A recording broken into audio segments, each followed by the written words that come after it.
नमस्कार, आप देख रहे हैं 4 PM और मैं हूं आपके साथ निधि तिवारी। 1990 में आमिर खान और माधुरी दीक्षित की एक फिल्म आई थी दिल, जिसका बहुचर्चित गाना था कि हमने घर छोड़ा है, रस्मों को तोड़ा है। इस गाने की बोल आज हमारे उपराष्ट्रपति जगदीप धनखड़ पर बिल्कुल फिट बैठ रहे हैं। ऐसा लगता है कि मानो धनखड़ साहब ये गाना मोदी जी को ही गाकर सुना रहे हों।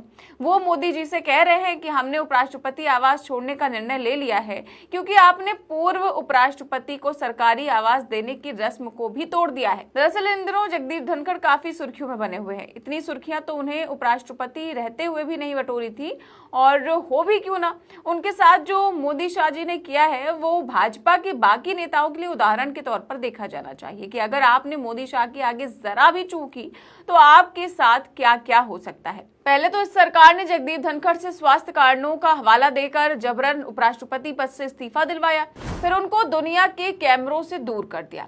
उसके बाद सारे नेताओं से उनका बॉयकॉट करवा दिया। किसी बीजेपी नेता की इतनी हिम्मत नहीं हुई कि जाकर एक बार धनखड़ साहब से मिलाए, उनको गेट वेल सून बोलाएं या बुके देकर फोटो खिंचवाए आए। लेकिन बुके के सारे फूल सूख गए, पर धनखड़ साहब से कोई मिलने नहीं गया। आज उनको पैसों के लिए दर दर भटकना पड़ रहा है। एक व्यक्ति जो कभी गवर्नर रहा, फिर उपराष्ट्रपति बना, आज उसकी हैसियत ये कर दी गई है कि विधायक पेंशन के लिए उनको गुहार लगानी पड़ रही है। अब तो नौबत ये आ गई है कि धनखड़ साहब से उनका आवास भी छीना जा रहा है। धनखड़ को अपने घर से बेघर करके मोदी शाह ने कैसे उनको दिल्ली से दूर करने की प्लानिंग की है, ये हम आपको अपने इस रिपोर्ट में बताएंगे। तो the curious case of Jagdeep Dhankhar साहब के पिछले एपिसोड में हमने जाना था कि कैसे धनखड़ साहब को रिटायरमेंट लाइफ जीने के लिए पैसों की सख्त जरूरत पड़ गई थी, जिसके चलते उनको विधायक लेवल की पेंशन के लिए राजस्थान विधानसभा में आवेदन करना पड़ा। वहीं अब इंडियन एक्सप्रेस में छपी एक और रिपोर्ट के मुताबिक धनखड़ साहब को जल्द ही अपना आवास छोड़ना पड़ेगा। उपराष्ट्रपति पद से इस्तीफा देने के बाद भी जगदीप धनखड़ अभी उपराष्ट्रपति के आधिकारिक आवास में ही रह रहे हैं। उन्हें अभी तक नया सरकारी बंगला अलॉट नहीं किया गया है और अगले उपराष्ट्रपति पद के लिए 9 सितंबर को चुनाव होने और धनखड़ साहब को उससे पहले संसद भवन परिसर के पास उपराष्ट्रपति आवास को खाली करना होगा। अब जाहिर है कि जगदीप धनखड़ पिछले साल अप्रैल में उपराष्ट्रपति के आधिकारिक आवास में रहने चले गए थे क्योंकि उनके रिटायरमेंट के कुछ साल बचे हुए थे। इसीलिए उनको लगा होगा कि यहाँ कुछ साल आराम से रहेंगे, लेकिन उन्हें क्या पता था कि उनके साथ क्या होने वाला है।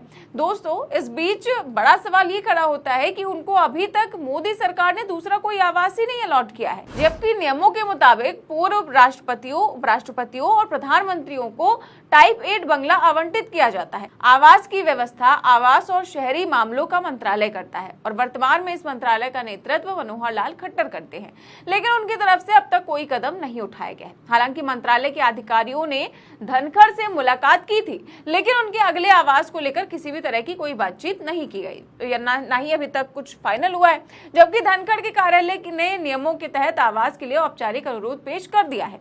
इसके बावजूद जगदीप धनखड़ को घर नहीं दिया जा रहा है। वहीं सूत्रों के मुताबिक अनुरोध प्राप्त होने के बाद पूर्व उपराष्ट्रपति के सामने मौजूद विकल्प पेश किए जाते हैं। चयन के बाद केंद्रीय लोक निर्माण विभाग जरूरी काम शुरू करता है, जिसमें संशोधन भी शामिल है।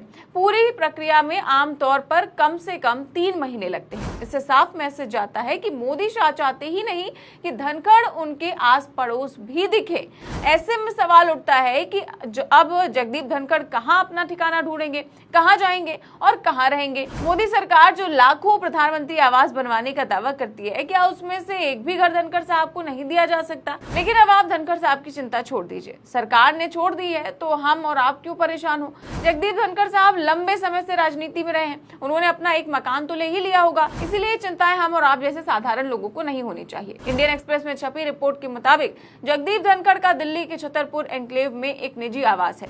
सरकारी आवास छोड़ने के बाद अब वो अपने उसी निजी आवास में शिफ्ट होने पर विचार कर रहे हैं और बताया जा रहा है कि उसी आवास में वो शिफ्ट हो जाएंगे और नेताओं की नजरों से दूर वहीं छतरपुर एन्क्लेव में रहेंगे। खबर ये भी है कि वहां रहते हुए पूर्व उपराष्ट्रपति सरकारी आवास मिलने का इंतजार करते रहेंगे। आपको बता दें कि जब से धनखड़ उपराष्ट्रपति पद से इस्तीफा देकर आए थे, तभी से वो अपना सामान पैक करना शुरू कर चुके थे। उनको लगा था कि अब तो नए सरकारी आवास में जाने को मिलेगा, लेकिन अब तक उनको कुछ नहीं मिला है। इससे बेहतर हालात तो धनखड़ जी के तब थे जब वो सरकार के पिंजरे में रहते थे। कम से कम दुनिया के सामने तो आते थे, अपनी बात रखते थे। लेकिन ये तो पहली बार हुआ होगा कि कोई पिंजरे से आजाद होने के बाद कैद हो गया हो। अब मोदी सरकार ने उनकी हालत ऐसी कर दी है कि उनको पूर्व विधायक वाली पेंशन के लिए अप्लाई करना पड़ रहा है।